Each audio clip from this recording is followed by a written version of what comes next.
arterial oclusiva periférica. Ya no ingresa nadie más, les hemos dado 10 minutos de ingreso a todos, ¿no? Enfermedad oclusiva periférica, ¿no? Es importante esto en realidad, ¿por qué? Porque esta enfermedad la vemos mucho en urgencias. Yo soy cirujano de urgencias, entonces puedo ver varias de estas patologías que les muestro, ¿no? Y la enfermedad oclusiva periférica es una de las enfermedades que podemos ver con relativa frecuencia en los cirujanos. Les voy a...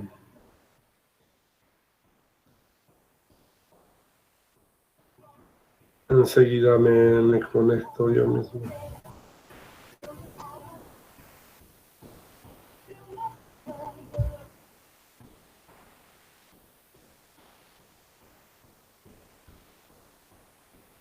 A ver, un segundito.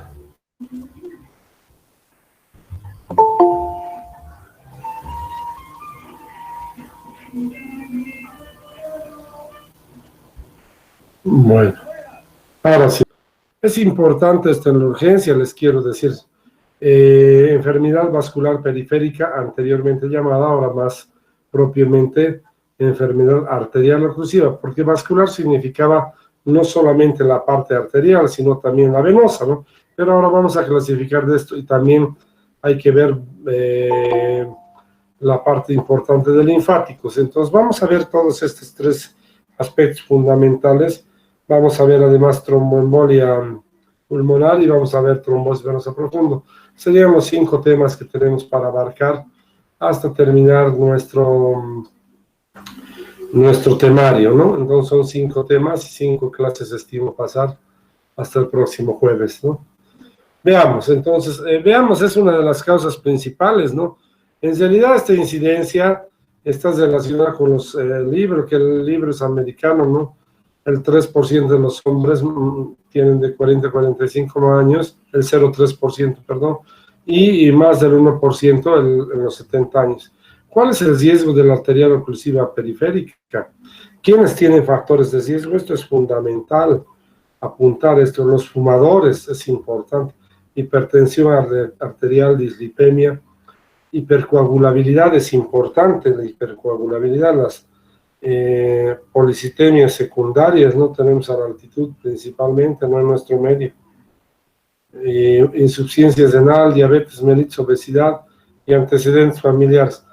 El factor genético en la actualidad es uno de los factores más importantes que se toman en cuenta en nuestra vida cotidiana. Y la verdad es que es importante observar que ahora con lo que significa la genética, casi todas las enfermedades tienen una relación en realidad con la parte genética, ¿no? Entonces los genetistas están en un buen trabajo.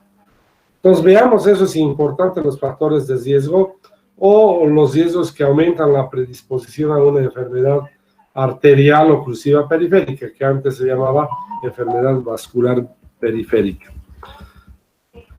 Fundamentos de la enfermedad. Bueno, primero les voy a decir microanatomía de la pared vascular. El endotelio es fundamental en la anatomía de la pared vascular.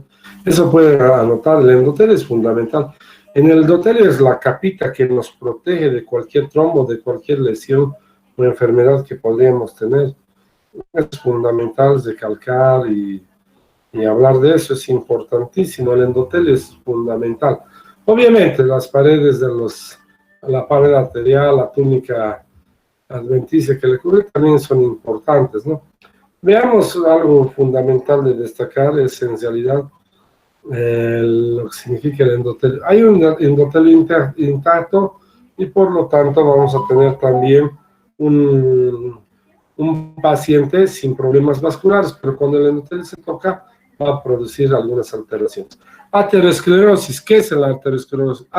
No estoy diciendo arteriosclerosis, que es distinta. Aterosclerosis es la pérdida de elasticidad de las arterias. ¿Cómo es la pérdida de elasticidad? Se produce un endurecimiento de las arterias. Eso es importante. En cambio, arteriosclerosis no es así. Arteriosclerosis es cantidad de lípido, de grasa que existe. Y es lo fundamental, la clave en lo que significa, y está y entonces la arteriosclerosis presenta lípidos, y al presentar lípidos podemos hacer incluso trombos de lípidos, ¿no? Entonces es fundamental hablar de eso, ¿no? Y decir que la arteriosclerosis es el endurecimiento, la fibrosis de la arteria. En cambio, la arteriosclerosis no, es la presencia de lípido, que es lo fundamental y clave en lo que significa la arteriosclerosis. No es lo mismo. Evaluación y tratamientos con pacientes con enfermedad arterial. Hay que considerar cosas importantes. Enfermedad arterial, esto quiero que anoten porque no están en las diapositivas, arterial crónica y aguda. Así claro. Y en realidad hoy día vamos a hablar primero de la enfermedad crónica y luego vamos a hablar de la aguda. La insuficiencia arterial crónica. Todo esto es crónico. Entonces veamos, ¿qué puede haber en la enfermedad arterial crónica periférica? Dolor agudo crónico, es bien claro. El dolor crónico se tiene durante mucho tiempo y el dolor agudo es cuando el paciente comienza a realizar algún esfuerzo, alguna actividad. Entonces, ¿qué le va a dar a este paciente además del dolor? Lo que significa claudicación. ¿Qué es la claudicación? ¿Alguien sabe? Es la dificultad al seguir la deambulación o al hacer alguna actividad. Esta dificultad va a producir un cansancio. Es como cuando ustedes van a la Virgen de Urcupiña, los que van y los que son creyentes, caminan varios kilómetros y comienzan a sentir cansancio en las piernas. Esa es la claudicación. Y hay un momento que quieren sentarse y porque ya no pueden caminar más. Eso es claudicación. Y obviamente también podemos tener dolor en reposo. Definitivamente en una actividad normal durante kilómetros de caminata puede haber claudicación. Bueno, a la exploración física, ¿qué vamos a encontrar?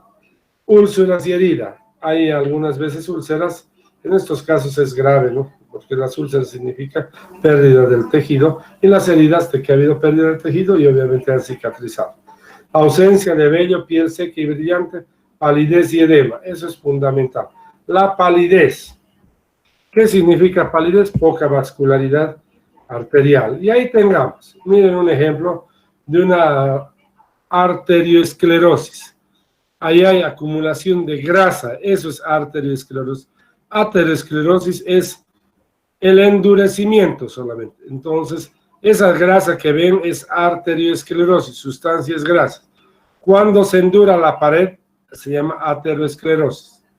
Bueno, vamos a ver la diferencia entre la parte arterial crónica y la aguda. La crónica. Primero ahí vamos a ver, hay pruebas fisiológicas fundamentales que consisten en fácilmente tomar un esfingomanómetro y un estetoscopio que todos tomamos, ¿no? Y vamos a ver lo que sucede. Y van a ver esto, el índice tobillo y brazo. Es fundamental, es una herramienta diagnóstica para la evaluación de la circulación arterial de los miembros inferiores. ¿Por qué? ¿A qué miembros afecta más la insuficiencia arterial crónica? A los miembros inferiores. ¿Por qué? Por el fenómeno de la gravedad, de la presión hidrostática y obviamente también de lo que significa la distancia que existe entre el corazón y las extremidades inferiores. Bueno, veamos. Es importante y compara, es un parámetro que compara la presión sistólica de las arterias de los tobillos o tibiales con las braquiales humerales. Importante, es decir, la presión debería ser igual o similar. No debe haber un desbalance. Es decir, si en la presión del brazo es 120/80, en la pierna, si fuera 160, hay un desbalance, pero si las variaciones son mínimas, se puede todavía considerar como un parámetro normal por la lejanía. Pero vamos a ver el índice tobillo-brazo, como se llama, que es la toma de la presión a nivel del braquial y del tibial posterior o pedia. No debe variar mucho, creo que tenemos aquí otra, donde nos dice cuánto es la variación y vamos a sacar las variaciones. Aquí están las variaciones. Entonces, las variaciones desde normal, aceptable, hasta lo anormal que vamos a ver luego. ¿En qué consiste el índice tobillo-brazo? O llamado también pierna-brazo. Es tomar ¿qué? La división entre la presión de la pierna y la presión del brazo. Si es 120-80, 120-80, será pues 1, porque así es. Y 1 a 1.2 es el valor normal. Ese es el índice tobillo-brazo. Cuando ya hay variaciones, vamos a ver que vamos a producir cierto tipo de alteraciones en la vascularidad. Eso es importante. Hablamos ahora, ¿en qué consiste el procedimiento, no? El procedimiento, ¿no? Entonces, es fundamental. Primero hay que hacer la palpación de las arterias, el paciente en general en decúbito dorsal, y se puede hacer también con ecografía Doppler.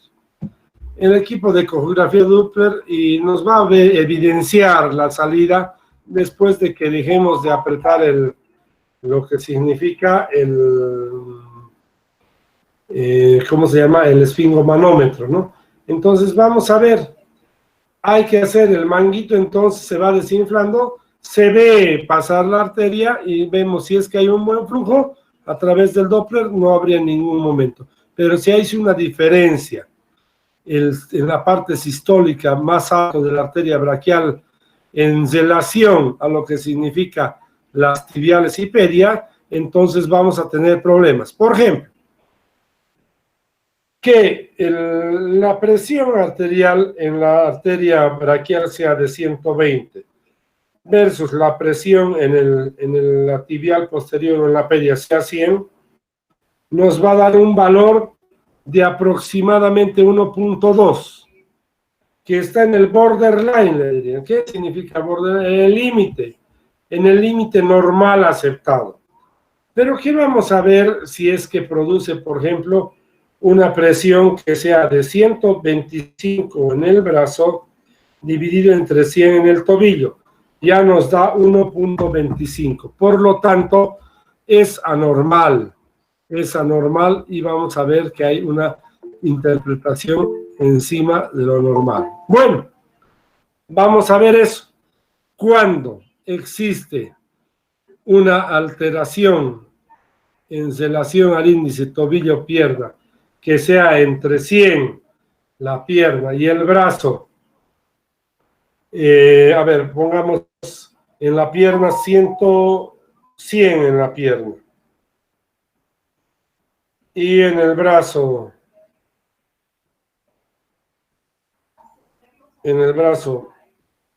130 o 125, las relaciones de 0,8. Miren, ahí hay una enfermedad arterial.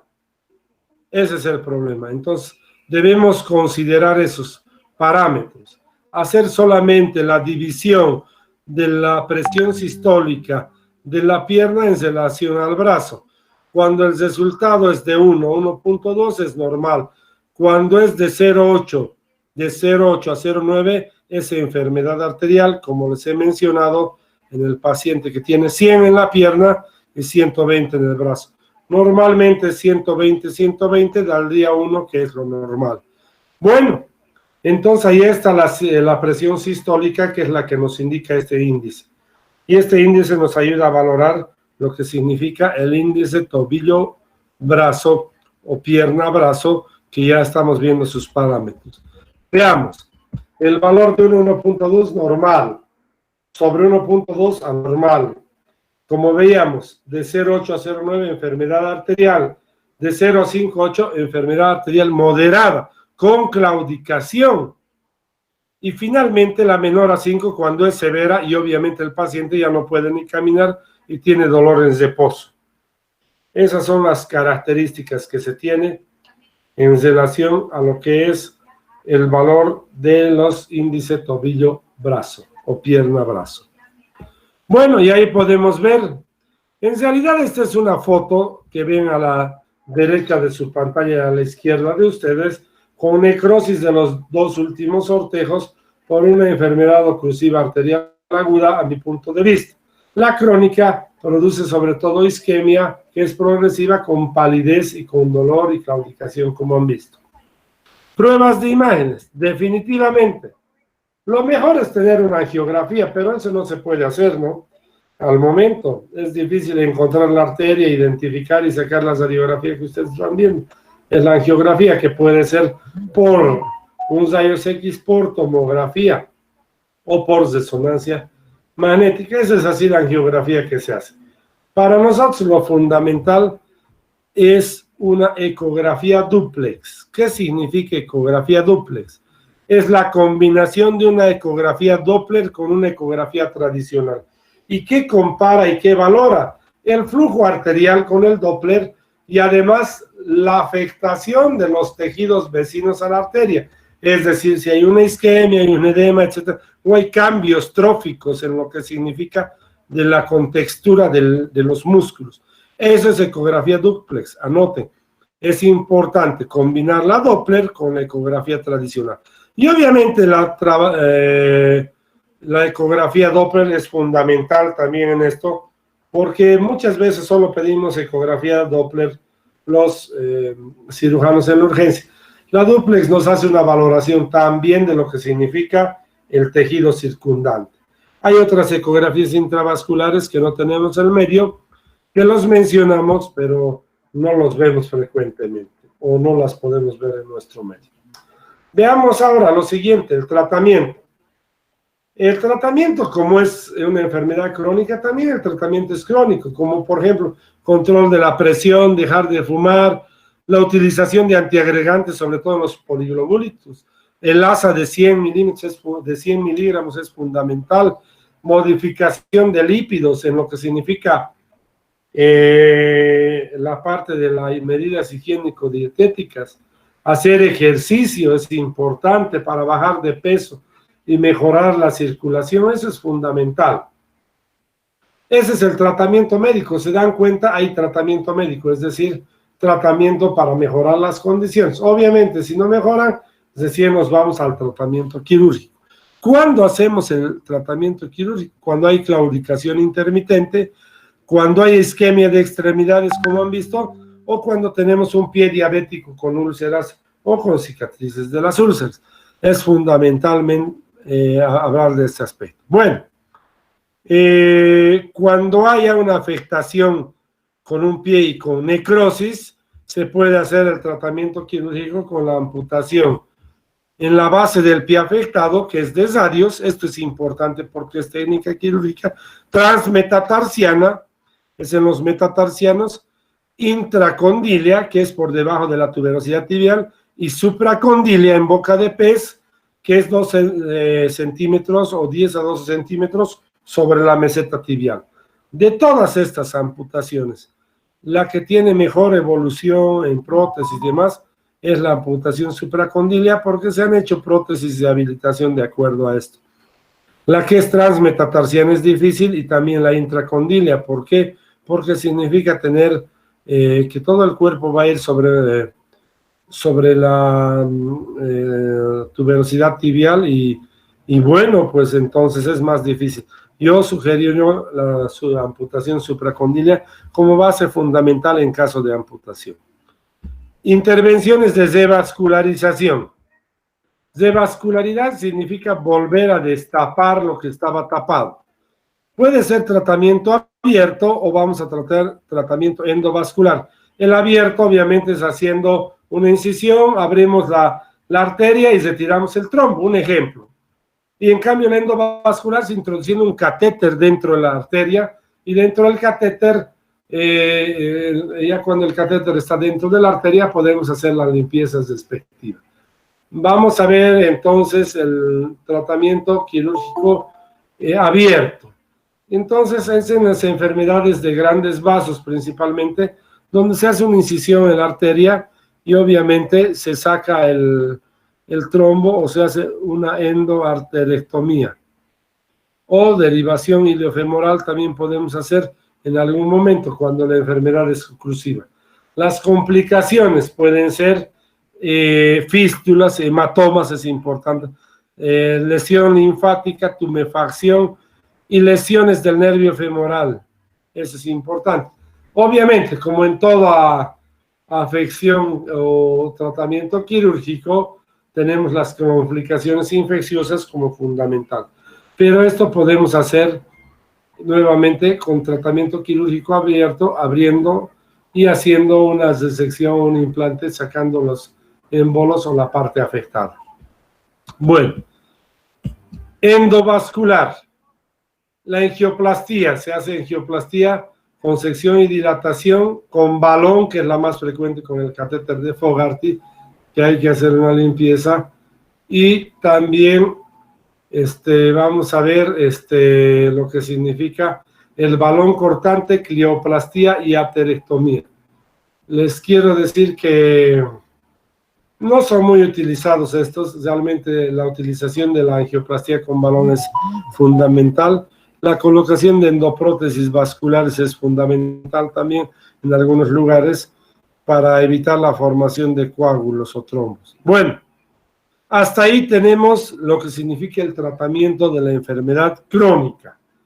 La enfermedad crónica tiene nomás su característica de, entre comillas, ser mejor tolerada para una intervención por el cirujano vascular y una intervención definitiva, como han visto, haciendo derivaciones o haciendo la utilización de diferentes prótesis que podrían mejorar las condiciones de la arteria. Lo que sí es importante es la isquemia aguda de las extremidades. Ahora hablamos del tratamiento agudo. Esto es importante, el tratamiento agudo. Y aquí vamos a ver, el tratamiento agudo se basa en la clínica en las 5 P's.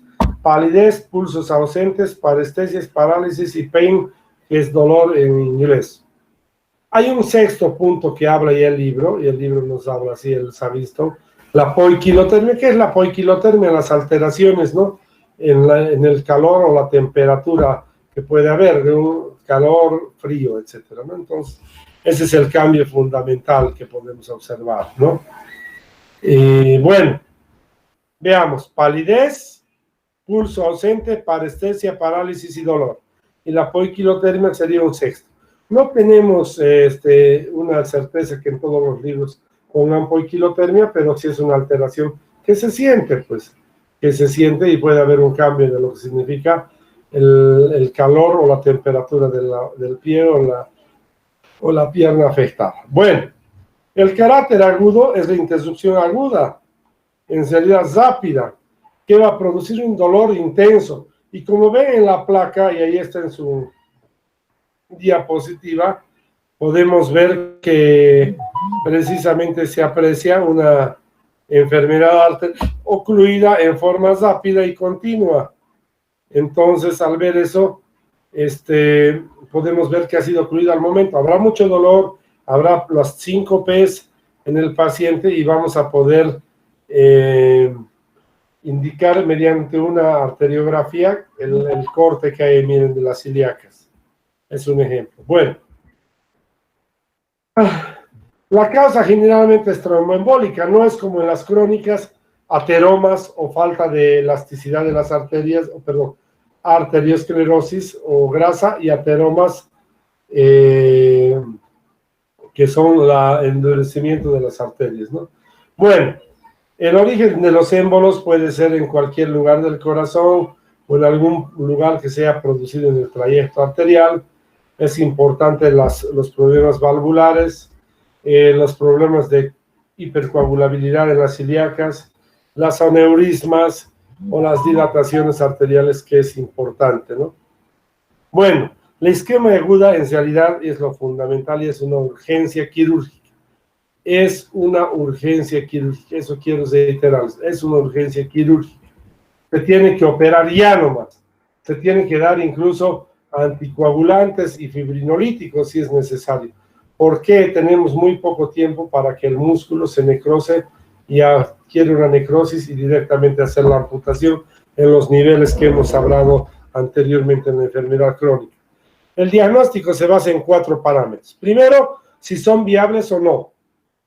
Es decir, si son recuperables o no. 2, pueden salvarse o no salvarse si tratamos. Está medio necrótico y si le tratamos no se va a salvar, mejor no le haremos. 3, si son salvables con tratamiento urgente, porque si ya no hemos llegado tarde o después de 6 horas, que es más, se estima más o menos que en 2 a 4 horas tenemos que hacer el procedimiento para poder salvar el miembro inferior. Pero ¿qué tal si llegamos a las 8 horas, etcétera? Y hay que considerar esto, ¿no? Y finalmente, cuando no se puede salvar, inicialmente ya hemos acudido después de 2, 3 días, y así vienen los pacientes.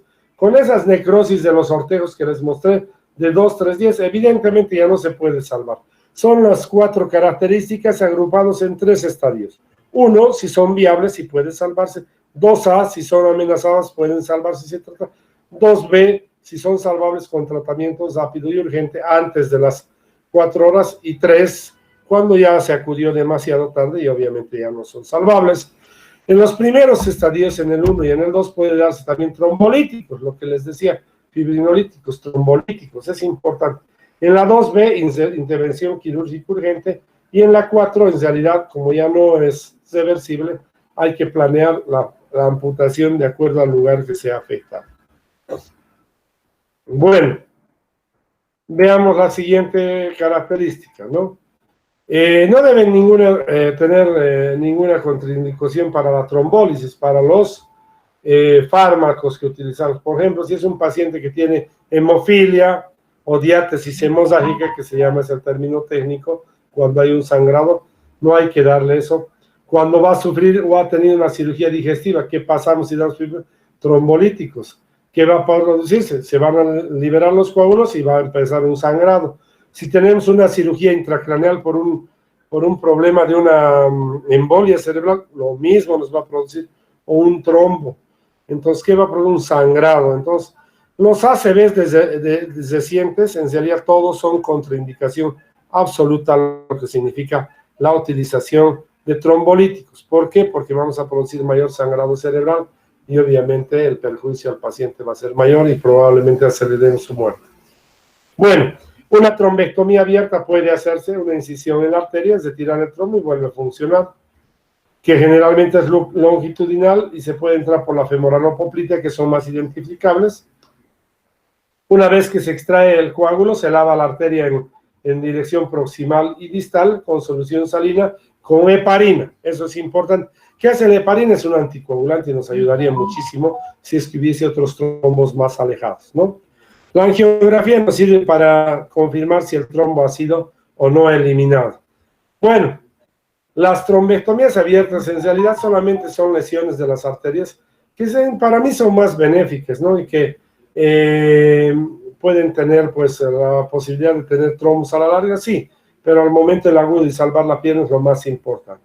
Otra complicación del tratamiento quirúrgico es la parte hemoságica, porque son arterias de gran calibre, no se olviden, sangran muchísimo. Bueno, sigamos, aquí tenemos ya otras características. Arteriopatías no ateroscleróticas, son enfermedades no muy poco comunes, y vamos a tener aquí el fenómeno de Raynaud.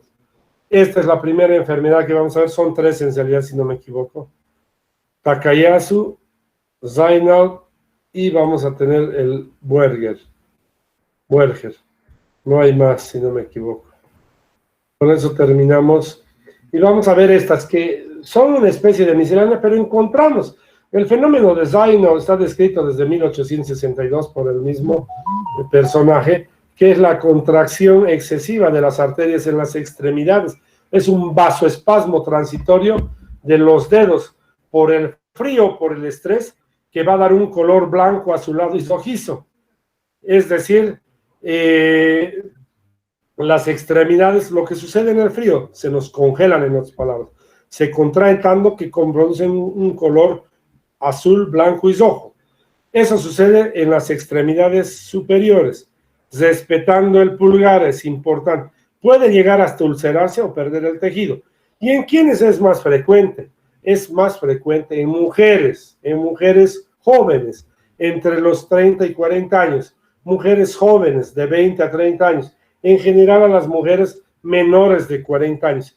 Esto puede producir isquemia, generalmente es transitoria, y al ser transitoria, pues no va a producir una necrosis, pero cuando es prolongada podría producir sí una necrosis en sí. Bueno, es evitar el frío, el tratamiento y los estados emocionales está muy asociado al tabaco, por lo tanto es importante.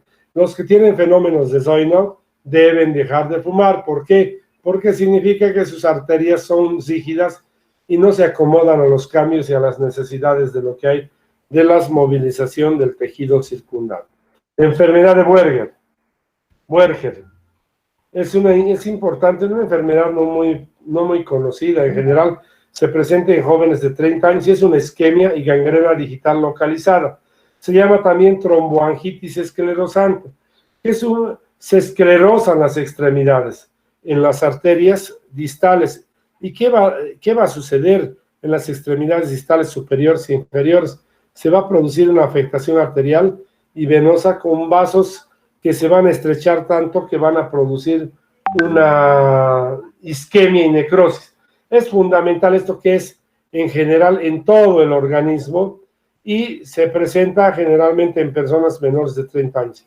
En realidad no les podría certificar si es que hay una relación con el género o el sexo masculino o femenino, pero es una enfermedad que afecta tanto a miembros superiores y miembros superiores.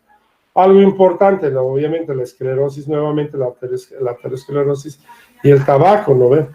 Los cuidados locales e incluso si es que se identifica lo que significa la debilitación arterial con prótesis, ya sea de vena o con prótesis que sea de material externo al organismo. En general esto es una vasculitis, una tromboangitis necrotizante. La última enfermedad, para terminar el tema de hoy, la enfermedad de Takayasu, es en mujeres asiáticas jóvenes de 3 a 35 años. En estos pacientes presentan mialgias, fiebre y anorexia y vamos a producir aquí una alteración. Y miren cómo está sucediendo en la aorta, en su diapositiva, cómo se va estrechando la aorta y comienza a presentar una especie de capa que estrecha la aorta y esto va a producir una estenosis y obviamente una dilatación proximal. Eso es fundamental. Esta enfermedad de Takayasu, vuelvo a decir, es en mujeres principalmente y de 30 a 35 años. La presentación se produce por una obstrucción arterial a veces, de acuerdo a la localización. Y vean, tipo 1 es en el callado aórtico, tipo 2 en la aorta descendente y abdominal, tipo 3 en los vasos del callado y aorta abdominal y sus ramas, es decir, en las ramas, y el tipo 4 en las arterias pulmonares. Esta clasificación es fundamental. Miren cómo se esclerosa y se estenosan este tipo de arterias, ¿no? Y entonces vean, 1 es la aorta, 2 es la descendente y la abdominal, 3 es las ramas y 4 es lo que significa las arterias pulmonares. Se produce una estenosis y obviamente una vasodilatación proximal. En realidad el tratamiento es conservador en la parte médica y quirúrgico es limpieza endoarterial. Si es que existiera ateromas o grasa, pues hay que retirarlos y producir lo que significa la nueva expansión, si quieren ustedes, del diámetro interno de la aorta. Bueno, con eso terminamos lo que significa la enfermedad de Takayasu. Hemos visto la enfermedad de Buerger o tromboangitis o vasculitis esclerosante y el fenómeno de Raynaud, que no son ateroscleróticas nuevamente, sino presentan otro componente fundamental que en algunos casos, como hemos visto, es el frío, es el problema de una endoarteritis, una infección, una vasculitis, o finalmente la producción de una especie de placas de grasa en lo que significa las arterias principales del organismo. Esas son las consideraciones y bueno, los dejo para que puedan continuar su clase. Tienen clase de medicina y mañana continuaríamos con las demás enfermedades, que son las enfermedades venosas y lo que significa también la parte del tromboembolismo. ¿Alguna duda o pregunta hasta aquí?